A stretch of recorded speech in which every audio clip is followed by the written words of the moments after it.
الحمد لله وكفى وسلام على عباده الذين اصطفى أما بعد فأعوذ بالله من الشيطان الرجيم بسم الله الرحمن الرحيم واذكر في الكتاب إبراهيم إنه كان صديقا نبيا صدق الله مولانا العظيم. قابل احترام دینی اور ایمانی بھائیوں، بات چل رہی تھی کہ حضرت ابراہیم علیہ السلام نے دعوت و تبلیغ کا آغاز اپنے گھر سے کیا. دعوت کا کام اپنے گھر سے شروع فرمایا. امام الانبیاء تاجدار مدینہ حضرت محمد صلی اللہ علیہ وسلم کو جب نبوت ملی اور آپ کو دعوت و تبلیغ کا جب حکم ہوا تو قرآن نازل ہوا وَأَنذِرْ عَشِيرَتَكَ الْأَقْرَبِينَ. اے نبی صلی اللہ علیہ وسلم، آپ اپنے قریبی رشتہ داروں کو ڈرائیے، اپنے کٹنب والوں کو، اپنے خاندان والوں کو. تو امام الانبیاء صلی اللہ علیہ وسلم نے صفا پہاڑی پر چڑھ کر کے دعوت کا آغاز کیا. اس وقت عموماً آپ ہی کے گھرانے کے لوگ تھے، قریبی رشتہ دار. ابو لہب بھی تھا کہ جس نے سب سے پہلے پتھر اٹھا کر آپ صلی اللہ علیہ وسلم کو مارا تھا. بہرحال حضرات انبیاء علیہ السلام کی سیرت سے ایک سبق ہمیں یہ ملا کہ اپنے گھر سے بے خبر نہیں ہونا چاہیے. عموماً آج ہمارے معاشرے میں یہ ہوتا ہے کہ باپ مبلغ ہوتا ہے، بیٹا دین سے دور ہوتا ہے. کبھی اس کا برعکس ہوتا ہے، بیٹا مبلغ ہوتا ہے، باپ دین سے دور ہوتا ہے اور اس کی طرف کوئی توجہ بھی نہیں دی جاتی ہے. اسی وجہ سے ہمارا کام ترقی کرتے ہوئے ہمیں نظر نہیں آ رہا. تو حضرات انبیاء علیہ السلام کی سیرت کو بیان کرنے کا مقصد یہ ہے کہ حضرات انبیاء کی سیرت سے ہمیں کیا سبق ملتا ہے. تو ایک سبق تو یہ ملا کہ حضرت ابراہیم علیہ السلام نے سب سے پہلے اپنے باپ آزر کو توحید سمجھائی. آپ کے والد جو تھے آزر، میں نے گزشتہ جمعہ میں کہا تھا، بت پرست بھی تھے، بتوں کی پوجا بھی کرتے تھے اور بتوں کو اپنے ہاتھ سے بناتے تھے بھی اور بیچتے تھے، کاروبار بتوں کا. تو حضرت ابراہیم نے توحید سمجھائی. حضرت ابراہیم بیٹے ہیں، اپنے باپ کی تبلیغ کر رہے ہیں. حضرت نوح علیہ السلام باپ ہیں، اپنے بیٹے کی تبلیغ کر رہے ہیں. یا بنی ارکب معنا ولا تکن مع الکافرین. طوفان نوح دنیا کے اندر مشہور ہے. جس وقت حضرت نوح علیہ السلام کے زمانے میں اللہ کا عذاب آیا، آسمان سے بارش شروع ہوئی، زمین سے پانی نکلنے لگا، یہاں تک کہ گھروں کے اندر جو چولہے تھے ان چولہوں کے اندر سے پانی نکلنا شروع ہوا. زمین پر کوئی جگہ ایسی نہیں تھی جس سے پانی نہ نکلتا. طوفان نوح بہت مشہور ہے. ایسے موقع پر حضرت نوح علیہ السلام نے اپنے بیٹے کی فکر کی. یا بنی ارکب معنا ولا تکن مع الکافرین. اے میرے پیارے بیٹے، ہمارے ساتھ کشتی کے اندر سوار ہو جائیے، کافروں کے ساتھ مت رہیے. بیٹے نے کیا کہا؟ قال سآوی الی جبل یعصمنی من الماء. کہا کہ میں تو پہاڑ کی چوٹی کے اوپر چڑھ جاؤں، وہاں پانی مجھے پہنچے گا نہیں. حضرت نوح علیہ السلام نے فرمایا لا عاصم اليوم من امر اللہ الا من رحم. آج وہی بچ سکتا ہے جس کو اللہ بچا، اس کے علاوہ کوئی نہیں بچ سکتا. اب باپ بیٹے کے درمیان میں یہ گفتگو چل رہی تھی. وحال بینہما الموج فکان من المغرقین. پانی کا بہت بڑا تھپیڑا پہاڑ کی شکل، پانی کی موج باپ بیٹے کے درمیان میں حائل ہو گئی اور بیٹا غرق ہو گیا. خیر، تو حضرت نوح علیہ السلام نے اپنے بیٹے کی تبلیغ کی. کہنے کا مقصد یہ ہے، امام الانبیاء حضرت محمد صلی اللہ علیہ وسلم نے اپنا مربی جو باپ کی جگہ پر تھے، چچا ابو طالب، اس کی تبلیغ کی. مرتے وقت آخر وقت بھی حضور صلی اللہ علیہ وسلم نے فرمایا کہ چچا میرے کان کے اندر کلمہ پڑھ لو، کل میں شہادت دے سکوں کہ انہوں نے میرے کان کے اندر کلمہ پڑھا. تو حضرت انبیاء علیہ السلام کی سیرت سے ہمیں ایک سبق یہ ملتا ہے کہ باپ بیٹے کی تبلیغ کر رہا ہے، بیٹا باپ کی تبلیغ کر رہا ہے. آج عموماً ایسا ہوتا ہے کہ ان چیزوں کی طرف کوئی توجہ نہیں ہوتی. بچہ جب چھوٹا ہوتا ہے اور کہا جائے تو باپ کا یہ جواب ہوتا ہے کہ یہ تو ابھی بچہ ہے. وہی بچہ جب جوان ہوتا ہے، بڑا ہوتا ہے، اور باپ کو کہا جائے تو باپ کہتا ہے کہ یہ تو جوان ہو گیا، اس کو سمجھنا چاہیے، اب اس کو کیا کہا جائے، خود بڑا ہو گیا. حالانکہ حضرت انبیاء علیہ السلام کی سیرت سے یہ بات ٹکراتی. باپ نے اپنے بیٹے کی فکر کی اور بیٹوں نے اپنے باپ کی فکر کی.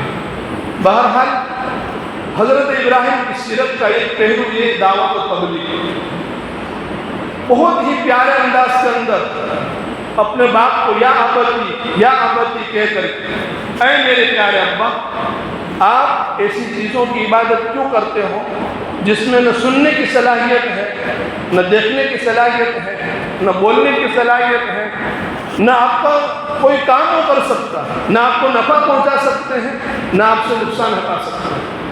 اور پھر حضرت ابراہیم علیہ السلام نے فرمایا کہ میں باتیں جو آپ کو کہہ رہا ہوں یہ میری طرف سے نہیں، اللہ نے مجھے علم دیا ہے اور مجھے سمجھ دی ہے، اللہ کی طرف سے مجھے وہ علم پہنچا ہے جو آپ کے پاس نہیں ہے. مفسرین نے لکھا ہے کہ جیسے دو آدمی سفر کر رہے ہیں، ایک آدمی ایسا ہو کہ جو راستے سے واقفیت رکھتا ہو، اور ایک آدمی ایسا ہو کہ جو راستے کو نہ جانتا ہو. تو دونوں کے درمیان میں اس طریقے سے گفتگو ہوتی ہے. راستہ جاننے والا نہ جاننے والے سے یوں کہتا ہے کہ میں اس راستے سے واقف ہوں، اس لیے اسی راستے پر چلنا چاہیے تو اپنے منزل تک پہنچ جائیں گے. حضرت ابراہیم نے یہی بات اپنے باپ کو کہی کہ میری اتباع کر لیجیے، میری بات مان لیجیے، میں آپ کو راہ راستے تک پہنچا دوں گا. باپ نے کیا جواب دیا؟ تیسری بات حضرت ابراہیم نے کہی، لا تعبدوا الشیطان ان الشیطان کان للرحمن عصیا، شیطان کی عبادت مت کیجیے.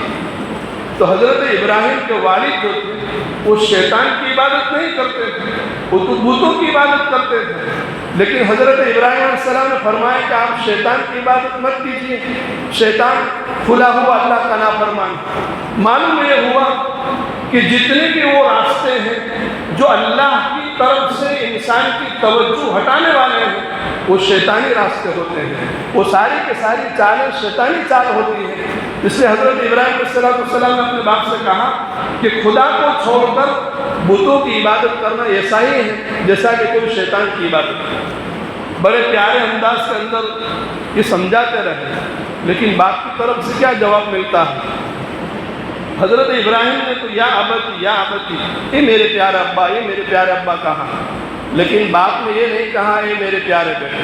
باپ نے کہا یا ابراہیم، اے ابراہیم، بڑی دھمکیاں دی، لَأَرْجُمَنَّكَ وَاهْجُرْنِي مَلِيًّا، کہ اگر تو نے ہمارے بتوں کو برا بھلا کہنا نہ چھوڑا اور تو نے اپنی تبلیغ نہ چھوڑی، لَأَرْجُمَنَّكَ وَاهْجُرْنِي مَلِيًّا، میں پتھروں کے ذریعے سے پتھر مار کر کے تجھے مار ڈالوں.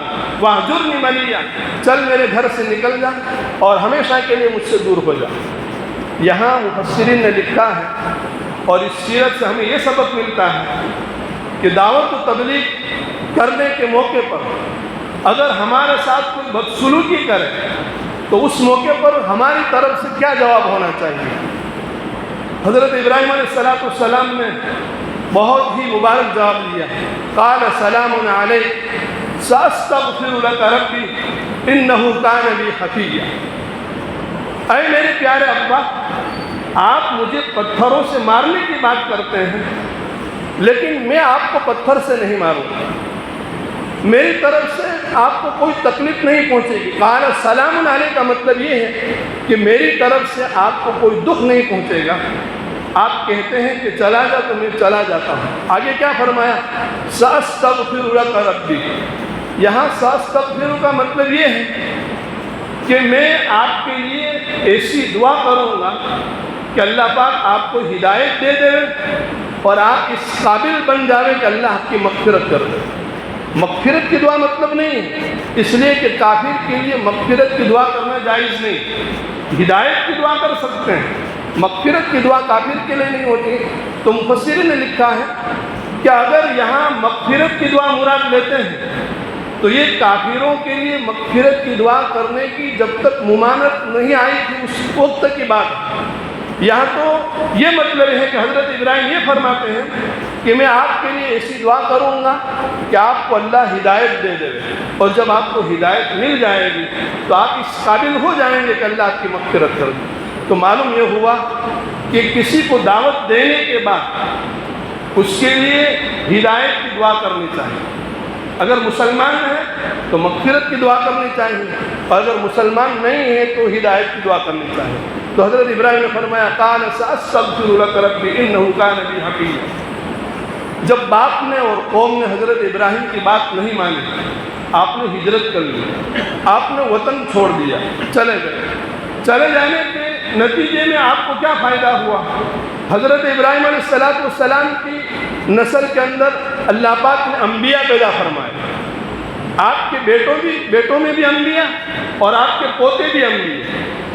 تو مفسرین نے لکھا ہے کہ انسان جب دعوت و تبلیغ کا کام کرتا ہے اور اللہ کے دین کی محنت کرتا ہے تو پھر اللہ پاک اس کی زندگی میں علم دیتے ہیں۔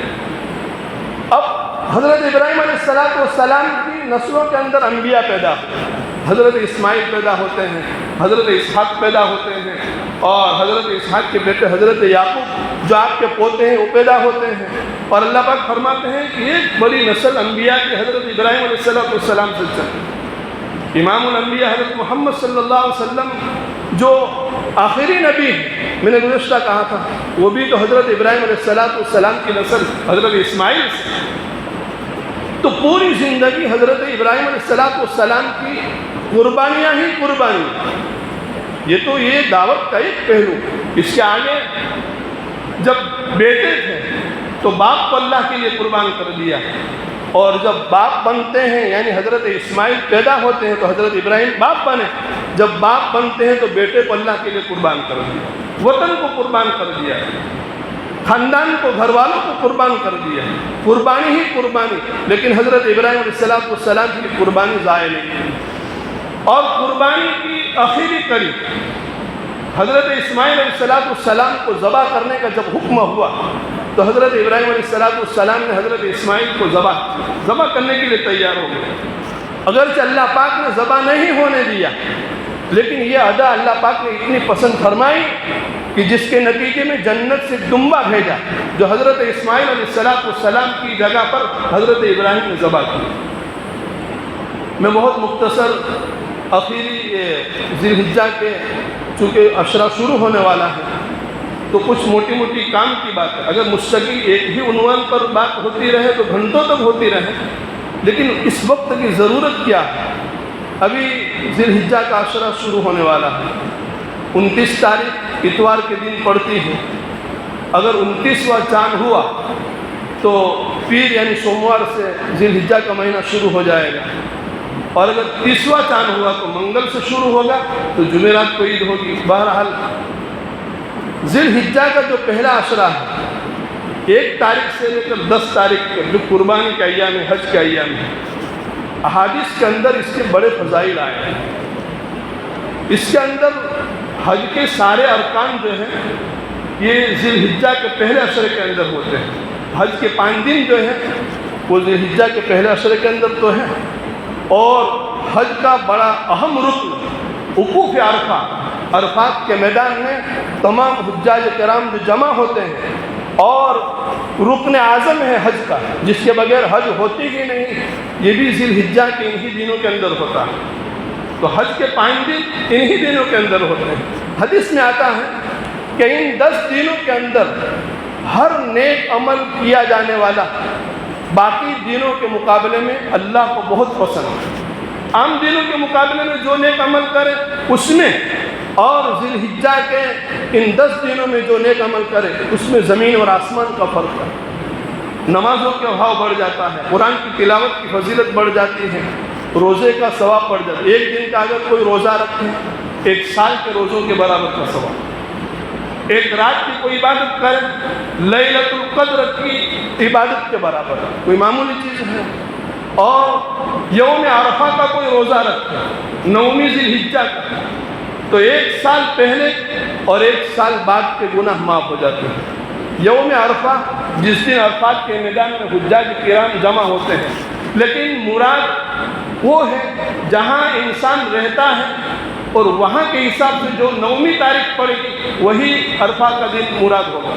اب مثال کے طور پر ہمارے یہاں جمعرات کی عید ہوگی تو بدھ کا دن 9 تاریخ ہوگی، اور مکہ المکرمہ کے اندر وہ 9 تاریخ منگل کے دن پڑے گی۔ تو لکھا ہے کتابوں کے اندر کہ یہ فضیلت حاصل ہو جائے گی جہاں جس تاریخ کے اعتبار سے پڑتی ہے۔ ہمارے یہاں 9ویں تاریخ جو پڑتی ہے وہی وقوف ہے، یوم عرفہ کہا جائے گا۔ عام طور پر لوگوں کی غلط فہمی یہ ہوتی ہے کہ یوم عرفہ سے مطلب وہاں جو عرفہ کا دن ہے وہ نہیں، جہاں انسان رہتا ہے وہاں جو 9 تاریخ پڑے گی وہ یوم عرفہ کہلائے گی۔ اس دن کے روزے کی بڑی فضیلت ہے، 1 سال پہلے کے اور 1 سال پچھلے کے گناہ کے معاف ہو جاتے ہیں۔ عام طور پر ان دنوں کے اندر جو ہے لوگ جانوروں کی بیچنے میں خریدنے میں اتنے مشغول ہو جاتے ہیں بقرہ بازار کے اندر کہ دوسری عبادت تو دور کی بات فرض نمازیں بھی چلی جاتی ہیں۔ اس لیے اس کے اوپر بہت توجہ دینے کی ضرورت ہے۔ حدیث کے اندر آتا ہے کہ ان دنوں کی عبادت اللہ کو بہت پسند ہے، قرآن کی تلاوت ہو، ذکر ہو، اور زیادہ تر تکبیرات ہو، اللہ اکبر لا الہ الا اللہ، اللہ اکبر وللہ الحمد، اللہ کی حمد بیان کی جا رہی ہو، اللہ کی تسبیح بیان کی جا رہی ہے، زیادہ سے زیادہ ہے، قرآن کی تلاوت ہو، ذکر ہو، دعائیں، یہ ہونا چاہیے۔ تو اس کا بھی خیال رکھیں، چونکہ عشرہ شروع ہونے والا ہے انشاءاللہ 1-2 دن کے اندر۔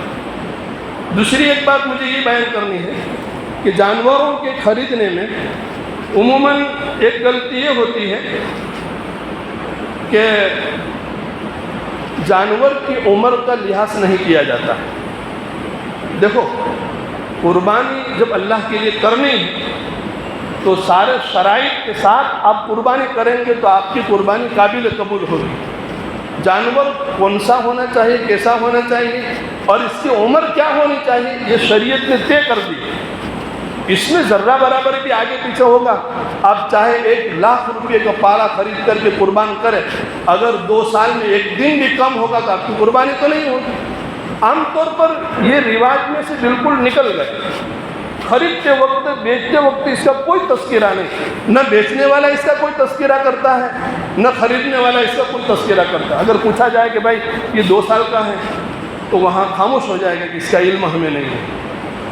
بڑا جانور ہے اگر پاڑا وغیرہ تو 2 سال کا مکمل ہونا ضروری ہے، اس میں 1 دن بھی اگر کم ہوگا تو قربانی صحیح نہیں ہوگی۔ چھوٹا بکرا دمبا وغیرہ ہے تو 1 سال کا ہونا ضروری ہے، اس میں 1 دن بھی کم ہوگا قربانی صحیح نہیں ہوگی۔ اونٹ ہے تو 5 سال کا ہونا ضروری ہے، 5 سال میں 1 دن بھی کم ہوگا قربانی نہیں ہوگی۔ بعض مرتبہ دیکھتے ہیں کہ بالکل چھوٹا بچہ نظر آتا ہے، کوئی بیوقوف آدمی بھی دیکھ کر کے کہہ دے کہ یہ 2 سال کا ہو ہی نہیں سکتا ہے، لیکن انسان اس کو ذبح کرتا ہے، قربانی کرتا ہے۔ اور اللہ کے بندو، اللہ نے یہ اس کی عمر طے کی، شریعت نے یہ فیصلہ کیا ہے کہ اس جانور کی اتنی عمر ہونی چاہیے، اگر اس میں کمی بیشی ہوگی تو نہیں چلے گا۔ اس لیے خریدتے وقت جو ہے ان چیزوں کا خیال رکھنا چاہیے۔ باتیں بہت ساری ضرورت کی ہے، انشاءاللہ موقع سے آ جائے، آئندہ جمعہ بھی ہے، قربانی سے متعلق کچھ باتیں کروں گا۔ دارالعلوم حسنیہ کے اندر قربانی کا نظم کیا جائے گا، ایک حصے کی قیمت 5,000 ہے، اگر پورا جانور کوئی خرید کر کے دے گا تو اس کی مزدوری کے طور پر 2,000 ہے۔ لیکن دیکھو، یہ ان لوگوں کے لیے ہے جن کے لیے اپنے آنگن میں اپنے گھر میں قربانی کرنے کی سہولت نہیں ہے۔ میں صاحب اس موضوع پر میں بہت کھل کر کے پہلے بھی بول چکا ہوں اور آج بھی بولتا ہوں، ابھی وقت نہیں ہے، ورنہ میرے دوستوں میں قربانی کی عظمت آپ کے سامنے بیان کروں، آپ دنگ رہ جائیں گے کہ قربانی کیا ہے۔ قربانی آن لائن کرنے کی چیز نہیں ہے، اللہ کے واسطے توبہ کر لو، بہت سے لوگوں نے توبہ کر لی۔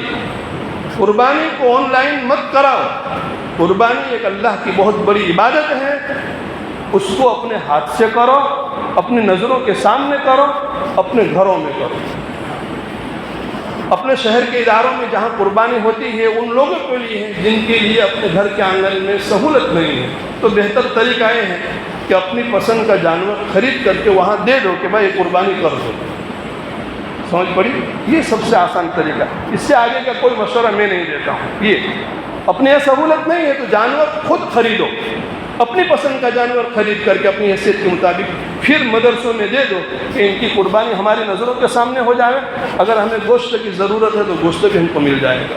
تو دارالعلوم کے اندر نظم کیا جائے گا، ایک حصے کی قیمت 5000 ہے اور پورا جانور خرید کر کے آپ دو تو مزدوری کے طور پر 2000 قیمت اس کی دینی ہوگی۔ اللہ پاک کئی باتوں کے اوپر ہمیں عمل کرنے کی توفیق عطا فرمائے۔